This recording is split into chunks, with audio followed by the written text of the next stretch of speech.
அவர் பரிசுத்தராகையால் நீங்களும் பரிசுத்தராயிருங்கள். உங்கள் நடக்கைகள் எல்லாவற்றிலேயும் பரிசுத்தராயிருங்கள். உங்க பேச்சில பரிசுத்தமா இருங்க, உங்க பார்வையில பரிசுத்தமா இருங்க, உங்க செயல் எல்லாம் நீங்க பரிசுத்தமா இருங்க. ஹல்லேலூயா. சரி, பரிசுத்தமா இருக்கணும். எப்படி பரிசுத்தமா இருப்பது?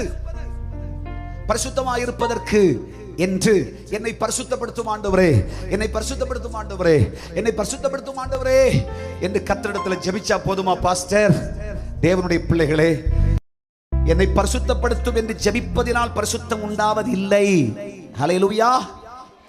அவர் பாவத்தை பாராத பரிசுத்த கண்ணர், பாவத்தை தொடமாட்டார். ஆமென். அசுத்தத்திற்கும் அநியாயத்திற்கும் அக்கிரமத்திற்கும் தேவனுக்கு ரொம்ப தூரம் உண்டு.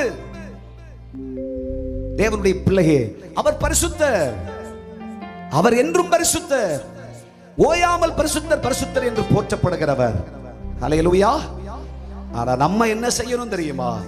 என்ன பரிசுத்தப்படுத்தும் ஆண்டவரே, பரிசுத்தப்படுத்தும் ஆண்டவரே அப்படின்ற இப்பிரார்த்தனை எல்லாம் விட்டுட்டு பரிசுத்தமாய் இருப்பதற்கு உங்கள் இருதயங்களில் முதலாவது தீர்மானம் செய்யுங்கள். ராஜ போஜனமானாலும் என்னை தீட்டுப்படுத்த மாட்டேன்.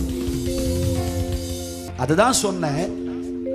கர்த்தரும் மனிதனும் சேர்ந்து செய்கிற கூட்டு முயற்சி தான் பரிசுத்தம். அல்லேலூயா சொல்லுங்க. நம்ம இருதயத்தில் தீர்மானம் செய்யணும்.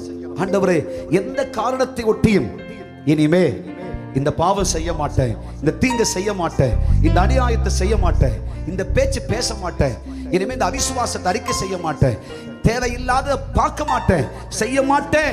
கண்களுக்கு கலிக்கமிட்டு இருக்கிறேன், என் காதுகளை விருத்த சேதனம் பண்ணி இருக்கிறேன், என் நாவுகளை சுத்தம் பண்ணி இருக்கிறேன் என்று உங்கள் இருதயத்தில் தீர்மானம் செய்வீர்களானால் கர்த்தர் அவைகளில் நிலைத்திருப்பதற்கு பலனை அருளி தீர்மானம் செய்கிற தம்முடைய பிள்ளைகளை, தேவனுடைய பிள்ளைகளை கர்த்தரே தானியேலுக்கு அருளின பலனை நமக்கும் அருளி நீ எனக்கு மிகவும் பிரியமானவர் என்று நம்மை நேச குமாரனும் குமாரத்திகளுமாய் செல்ல பிள்ளைகளாய் மார்போடு சேர்த்தழைத்துக் கொண்டு பரிசுத்தத்தில் நிலைத்திருக்கிற பரிசுத்த சந்ததிகளாய் நிலைநிறுத்துவார்.